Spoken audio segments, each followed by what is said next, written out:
Bismillahirrahmanirrahim. Min syarri hasidin idza hasad. Apa itu hasad? Karahatun ni'mah 'alal mun'ami 'alaih. Tak senang menengok orang lain dapat nikmat. Menengok orang rumah baru kumat jantung koroner. Menengok orang mobil baru naik diabetes mellitus. Aku Pak Ustadz paling tak tahan nengok dia Pak Ustadz, sakit hatiku. Kenapa? Rumahnya baru. Kalau dia itu pula mobilnya baru. Tapi yang paling marah aku sama dia Pak Ustadz. Kenapa? Bininya baru. Gue jangan marah dulu. Dia bini baru karena bini lamanya mati, meninggal dunia. Mudah-mudahan yang bininya meninggal diberi Allah ganti segera insya Allah. Takut ngaminkan. Bapak Ibu yang dimuliakan Allah Subhanahu wa taala. Oleh sebab itu, adalah ibu-ibu sama bapak-bapak pergi undangan. Besok kan hari libur nih. Besok hari Ahad. Undanganlah. Undangan akikah, undangan walimah, undangan pesta. Balik undangan sampai ke rumah tak tenang jantung. Panggil dokter puskesmas. Dokter pun datang membawa balon hitam yang dipencet-pencet. Tengok 180 per 150. Pak, jangan jauh-jauh ya kata. Kenapa? Takut mati di jalan. Pak yang ngurus jenazahnya. Ada makan daging kambing? Tak ada. Ada makan gulai kambing? Tak ada. Ada makan sop kambing? Tak ada. Ada makan sate kambing? Tak ada. Ada makan soto kambing? Tak ada. Ternyata bukan salah kambing. Apa salah? Waktu undangan tadi nampak kawan gelang emasnya.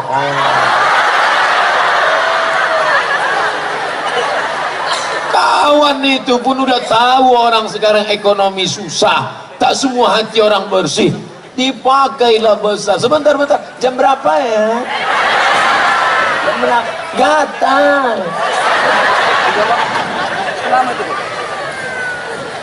La ilaha illallah Muhammadar Rasulullah. Akhirnya pulang ke rumah.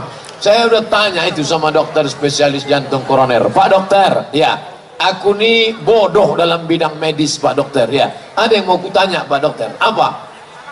Kenapa orang tak makan daging kambing, tidak makan santan, tidak makan rendang? Kenapa gula darahnya naik, kolesterolnya naik? Kenapa? Kenapa Pak dokter?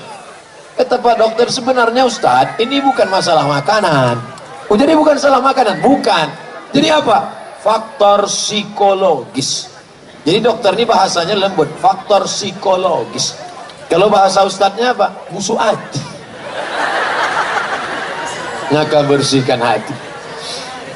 Jadi ustadz kalau nampak kita ada kawan kita dapat nikmat, tetangga kita rumahnya besar, apa tak sakit hati kita? Kita kecil, dia besar, rumahnya besar, mobilnya besar, bininya besar. Kita rumah kecil, mobil kecil, LGBT, laki gemuk, bini tipis. Jangan tersinggung. Bapak Ibu kalau dengan ceramah saya nasihatkan jangan tersinggung. Mana tahu kebetulan ada yang sama, jangan tersinggung. Karena ada beberapa tempat asal tersinggung 2 hari sudah itu mati.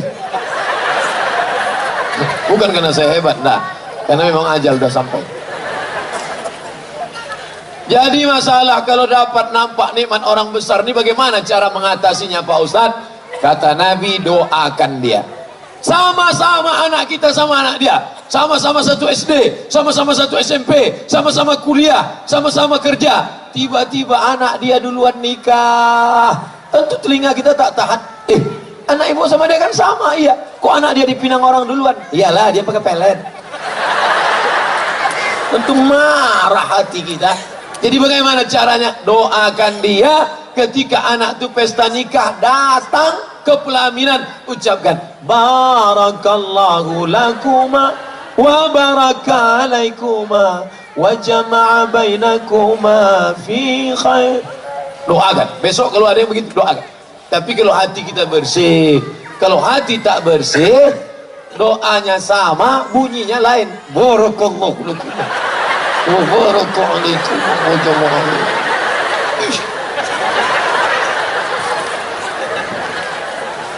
Sama-sama nikah, bisa pula tak punya anak.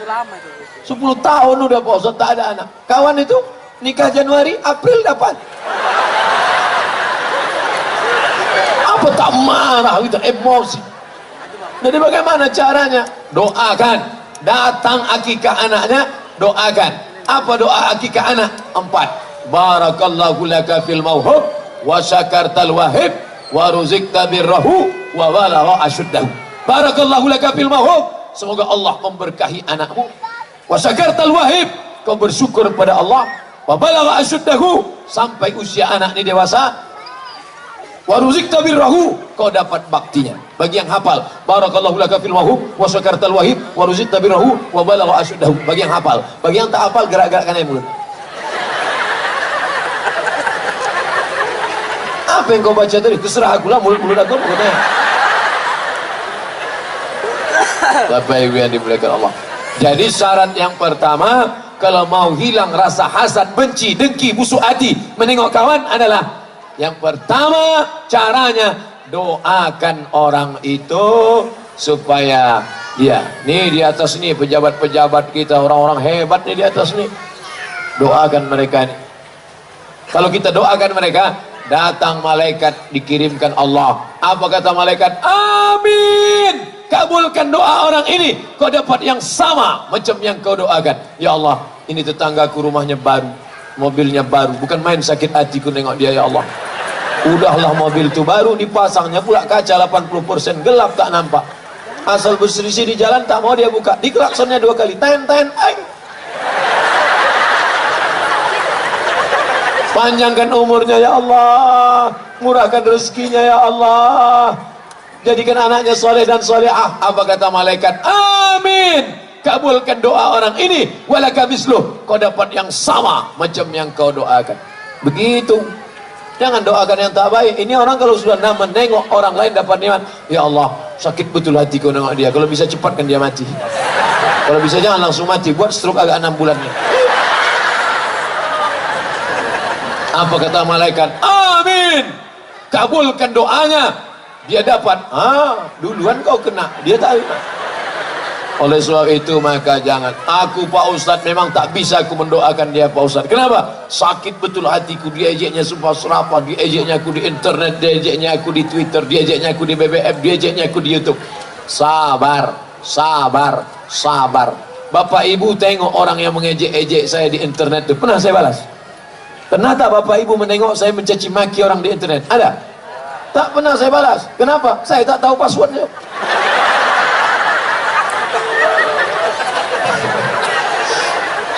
Admin, saya tahu saya ini pemarah, saya emosi. Nanti sempat ku baca, ku banting HP hancur, orang yang ketawa. Halakam ru'un lam ya'rif qadrahu, celaka orang yang tak tahu siapa jati dirinya. Kenali dirimu baik-baik, doakan mereka. Mana bisa saya doakan dia Pak Ustaz? Dilemparnya saya pakai batu Pak Ustaz, dilemparnya kau pakai batu, lempar dia pakai bunga. Mana bisa Pak Ustaz? Bisa, lempar dia pakai bunga. Udah 2 kali Pak Ustaz, lempar 2 tangkai. Dan 3 kali Pak Ustaz, untuk yang ketiga ini lempar dia pakai bunga, yakinkan potnya ikut sekalian. Nah, dia udah kurang ajar udah. Kalau bisa jangan yang pot plastik, pot batu itu kau kasih. Biar tahu dia rasanya sekali. Ya Allah, orang yang mengejek-ejek aku ini ya Allah, tolonglah kirimkan angin hidayah ke dalam hatinya ya Allah. Angin taufikmu, angin hidayahmu, angin kelembutan. Tapi kalau dia tak berubah juga, angin puting beliung sekalian, ratakan dia dengan tanah. Tak boleh. Tak pernah Nabi mendoakan orang yang buruk-buruk, patah giginya, berdarah pelipisnya. Apa kata Nabi? Allahumma hdi qaumi fa innahum la ya'lamun. Berikan mereka hidayah, mereka berbuat buruk karena tak tahu. Tak perlu kita balas, tak perlu kita balas, Allah membalas. Oleh sebab itu maka serahkan aja sama Allah. Bismillahirrahmanirrahim. La haula wala quwata illa billah. Skenario Allah Subhanahu wa taala. Tak perlu kita sibuk sana sibuk sini, tanduk sana tanduk sini. Ini orang ini macam-macam sifatnya, menanduk ke muka, menyipak ke belakang, menyikut ke kiri, menyikut ke kanan. Kalau ada model kawan begini, nanti Idul Adha, Bismillahi Allahu Akbar. Di muka diletakkan menyipak ke belakang, diletak di belakang menanduk ke muka, diletak di samping menyikut. Ini memang kalau tak kambing sapi deh. Bapak Ibu yang dimuliakan Allah Subhanahu wa taala. Yang pertama, doakan dia. Yang kedua, fahami bahwa dosa hasad itu luar biasa. Apa dosa hasad itu? Iyyakum wal hasada, takutlah kalian penyakit hasad. Fa innal hasada, karena penyakit hasad yakulul hasanat, memakan pahala, kama takulun narul hatab, sebagaimana api memakan kayu bakar. Orang dulu kalau mau menikahkan anak, dikumpullah kayu kering, kayu setinggi itu rumah, tiba-tiba datang api membakar. 10 menit api berubah menjadi arang berubah menjadi abu diembus angin, hilang tak berkesan. Begitulah amalmu hilang gara-gara hasad. Salat kau terbang, sedekah kau melayang, haji umrahmu tak berkesan gara-gara penyakit hasad. Maka dalam hati, hai Abdul Somad, jangan kau hasad Abdul Somad, nanti pahala ceramah kau hilang. Jangan kau hasad Abdul Somad, nanti segala amal ibadah kau tak ada bisa kau bawa menghadap Allah. Tanamkan dalam hati. Kira-kira Ustadz Somad yang ceramah tentang hasad ini hatinya sudah bersih atau belum? Belum. Saya bersyukur kepada Allah, sampai hari ini orang Jepang belum menemukan detektor hasad. Tadi waktu mau masuk ke airport, dompet harus keluar, jam tangan harus dibuka. Begitu masuk, berbunyi juga. Tet. Jamnya Pak, sudah.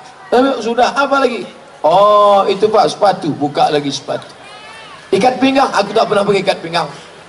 Takut, sikit-sikit buka, sikit-sikit buka. Campakkan sekalian. Ada pakai ikat pinggang. Rupanya ada jarum pentol kecil di dalam.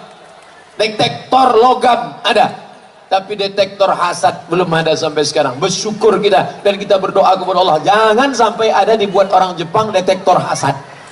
Bayangkan ada detektor hasad dipasang di pintu stadion. Siapa yang ada hasadnya berbunyi. Tiba-tiba Ustadz Somad masuk tadi berbunyi. Tet, hasad 80%. Gimana mau ceramah tentang hasad? Tiba-tiba berceramah malam ini.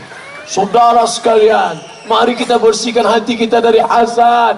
Apa kata panitia? Ini hasil detektor 80%. Dia pula cerita hasad. Allah masih sayang sama kita. Bismillahirrahmanirrahim. Allah maha kasih, Allah maha sayang.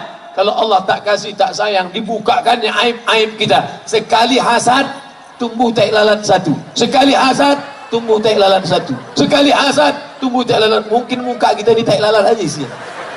Hasad. Nengok orang jilbab baru, hasad. Nengok orang telekung baru, hasad. Nampak telekung orang bagus ya. Udah, ini enggak. Itu Pak Ustadz telekung orang. Sengaja pula nanya ke Ustadz pengajian. Ustadz, apa hukumnya pakai telekung berbunga-bunga? Hanya untuk menyindir orang. Ustadz itu pun pula menjawab, kalau sekedar bunga 2 tangkai tak apa-apa, tapi kalau sampai bunga melati, bunga mawar, bunga kemboja, bunga tai ayam di ujung. Wah, puas sekali aku jawaban Ustadz itu tadi. Ini mau ngaji, mau nembak-nembak orang. Tapi ibu yang dimuliakan Allah Subhanahu wa ta'ala, oleh sebab itu maka ini harus dipahami. Orang kalau kena penyakit gula, dia tak tahu. Pagi minum teh 2 sendok, siang minum susu 2 sendok, malam minum kopi 2 sendok. Satu hari 6 sendok gula, 1 toples itu dia sendiri aja menghabiskan. Tapi begitu dites di puskesmas, dicucuk ujung jari, keluar darah, tampung di kaca, diperiksa manual, ternyata sudah kena penyakit gula.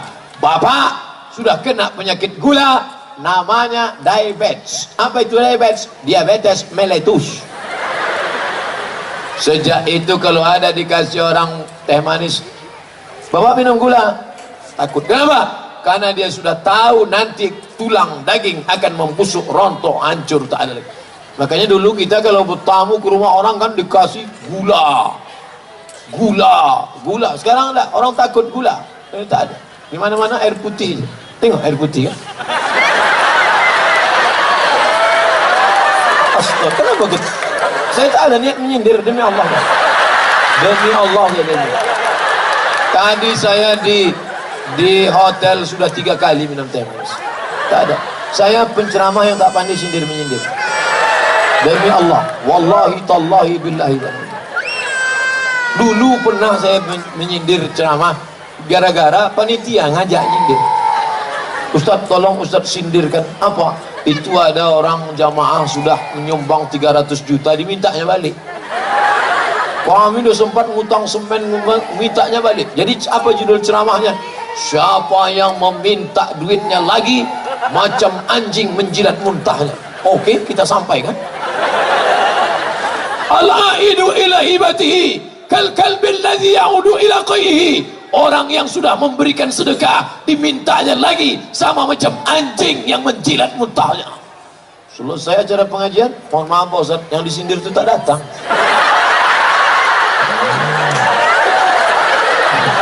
Sejak itu tak mau saya sendiri.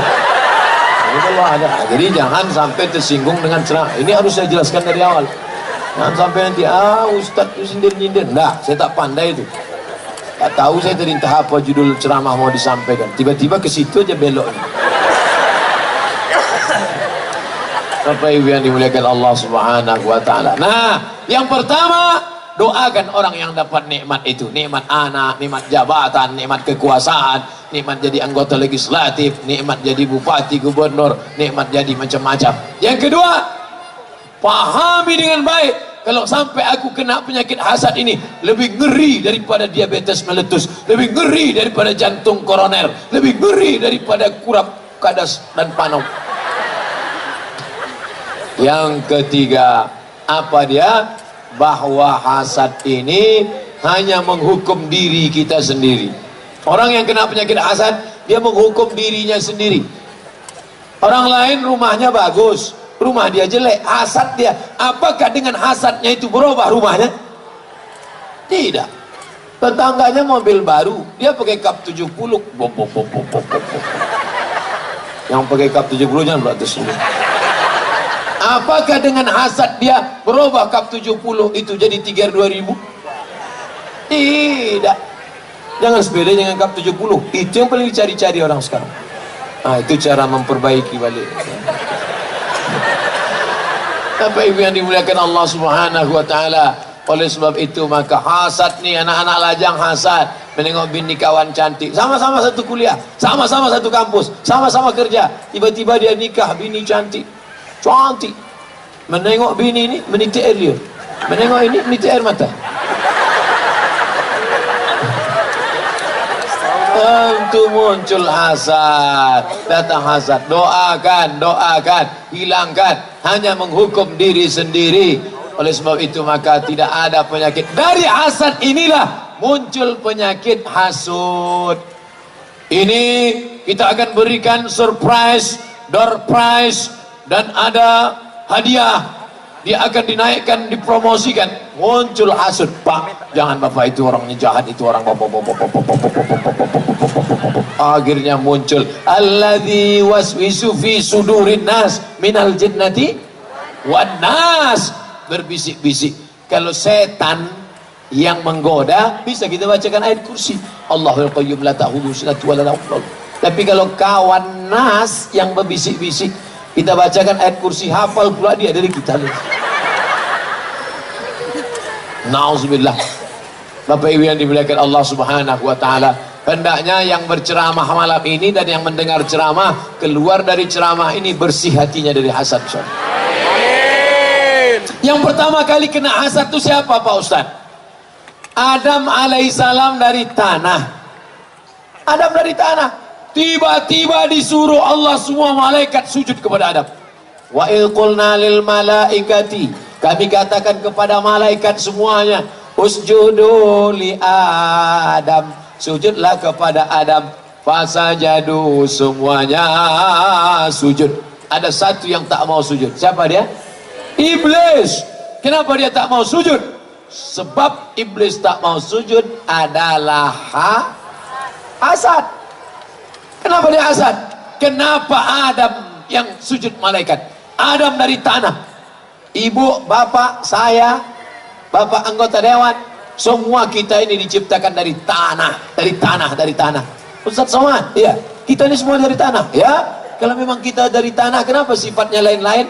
Sifat tanah kan rendah, sifat tanah kan rendah, sifat tanah kan baik, sifat tanah kan lembut.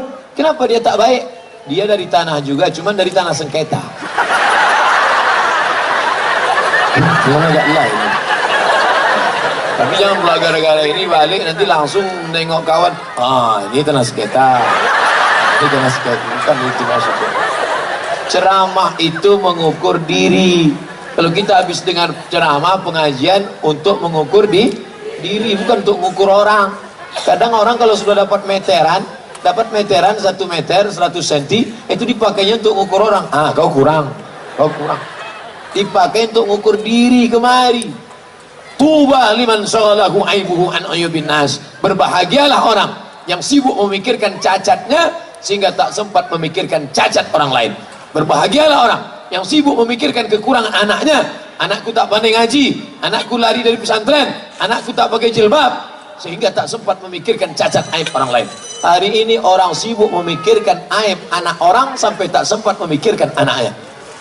Sibuk memikirkan aib bini orang sampai tak sempat memikirkan aib keluarganya. Sibuk. Kenapa sibuk? Ini aib. Menengok aib sampai 3 kali sehari. Aib pagi, aib siang, aib malam. Apa namanya? Infotainment. Na'udzubillah.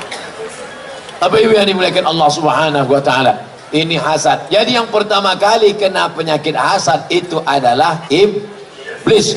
Makanya kalau ada dalam hati kita hasad, jangan-jangan aku ni saudara iblis. Jangan-jangan aku ni saudara iblis. Makanya kalau ada orang hasad, iblis tak menggoda lagi. Bapak ibu kalau ada hasad sikit aja, iblis tak menggoda. Kenapa? Karena sesama saudara dilarang saling menggoda. Kata iblis kepada anak-anak buahnya, bro, yang ini jangan. Kenapa? My brother. Pak Ustadz, apa beda iblis, setan sama jin? Nama komunitasnya jin. Nama komunitasnya jin. Jin ini dibagi 2. Jin baik, jin Islam. Jin tak baik, jin kafir. Yang jin kafir tadi terbagi lagi. Induk dari segala jin kafir itulah iblis. Anak buahnya namanya setan. Jadi gundurwo, tuyul, sundel bolong. Kalau jin tadi tinggi, itu namanya begu ganjang. Tinggi dia. Kalau pendek, gundul, tuyul. Kalau berobang perutnya, sundel bolong. Kalau naik sepeda motor, Dracula. Kalau melompat-lompat aja, tempel kertas di kening, hantu Cina. Kalau berjalan pun tak bisa, suster ngesot. Nah, jadi saya udah hafal tentang hantu-hantu ini. Nah, jin kafir tadi terbagi 2 lagi. Ada jin itu yang ngikut waktu kita lahir. Ketika saya lahir ikut dia. Itu namanya jin korin. Korin artinya selalu bersama. Ketika saya mati saya meninggal, jin korin saya tadi tak mati, hidup dia. Dan dia bisa masuk ke badan orang. Tiba-tiba ada orang kerasukan di padang Sedempuan. Kerasukan. Assalamualaikum warahmatullah. Siapa kau? Aku Abdul Somad. Kalau memang kau Abdul Somad, coba ceramah. Saudara-saudara yang mirip betul. Itu bukan roh saya, itu jin korin saya setelah saya mati. Jadi ada jin itu yang tugasnya jelas, mengikuti Abdul Somad kemana dia ceramah, ke kamar mandi, itu jin korin. Tapi ada jin yang tak jelas kerjanya, di bawah-bawah pokok kayu, di apa, itu namanya jin nonjok. Tak jelas kerjanya. Karena di warung kopi pakai seragam pagi-pagi, nggak tahu kerjanya entah apa. Oleh sebab itu maka ini harus diperjelas. Nah, cerita tentang kenapa jauh betul dari hasad ke jin. Karena jin hantu setan hanya bisa masuk ke dalam hati orang yang hasad. Maka minta kepada Allah, ya Allah, bersihkan hatiku daripada penyakit hasad. Sebelum tidur malam, bayangkan semua orang yang kita hasad sama dia. Hasad sama siapa? Kebetulan saya duduk di samping Ketua Komisi 7 Apa tak hasad kita? Duduk di sebelah komisi 7. Kita cuman ustadz biasa aja. Di komisi 7 ada mobil dinas, ada tunjangan listrik, ada. Untuk hasad kita. Maka saya bayangkan wajahnya nanti malam, ya Allah, Bapak Ketua Sidang Komisi 7, berikan dia taufik dan hidayah untuk membimbing negeri ini menjadi baldatun thayyibatun wa rabbun ghafur, ya Allah. Dengan doa itu diturunkan Allah, disembuhkan hati penyakit hasad. Siapa saja yang kita dendam, waktu malam itu kita bayangkan wajahnya. Berat tuh Pak Ustaz, berat. Udah lama Ustaz amalkan tuh, sudah lama. Pertama-pertama itu berat. Waktu mendoakan dia itu membayangkan tuh, rasanya membawa martil aja gitu. Bayangkan orang yang ngejek-ngejek kita sumpah serapah. Tapi lama-lama jangan disimpan sampai besok pagi. Apa kata Nabi? Kalau kalian mau menengok penghuni surga, itu orangnya. Kalau kalian mau menengok penghuni surga, itu orangnya. Sahabat penasaran, apa betul amal dia? Datang ke rumahnya, tidur sama dia, makan sama dia, menginap di rumahnya 3 hari 3 malam. Amalnya sama. Tahajudnya biasa, puasanya biasa, makannya biasa, tidurnya biasa.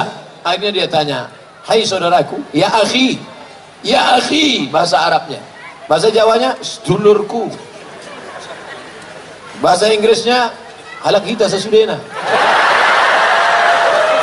Ya akhi, ku tengok kau amal kau sama saja macam orang lain, tapi kenapa Nabi mengatakan kau penghuni surga? Solatmu biasa saja, zakatmu biasa saja, sedekahmu biasa saja. Kenapa Nabi mengatakan kau penghuni surga? Kata dia, aku tak ada beda dengan kalian, hanya saja satu, sebelum tidur malam segala dendam, kesumat, hasad ku lepaskan, barulah aku tidur bismika Allahumma ahya wa amut. Begitu. Kapan kita mulai? Tak ada gunanya pengajian kalau tak berubah menjadi amal. Mulai malam ini, sebelum tidur malam ini nanti, semua yang aku hasad ku bersihkan. Banyak betul Pak Ustaz. Kalau gitu dicatat aja dulu, 10 aja dulu malamnya. Ada 100 yang kita hasad, 10 kita cicil dulu. Buat skala prioritas. Tulis. Bapak Ibu yang dimuliakan Allah Subhanahu wa taala, penyakit hati yang pertama yang menyebabkan keluar dari surga, yang menyebabkan tak mau sujud kepada Adam, hasad. Mudah-mudahan kita bersih dari hasad. Amin.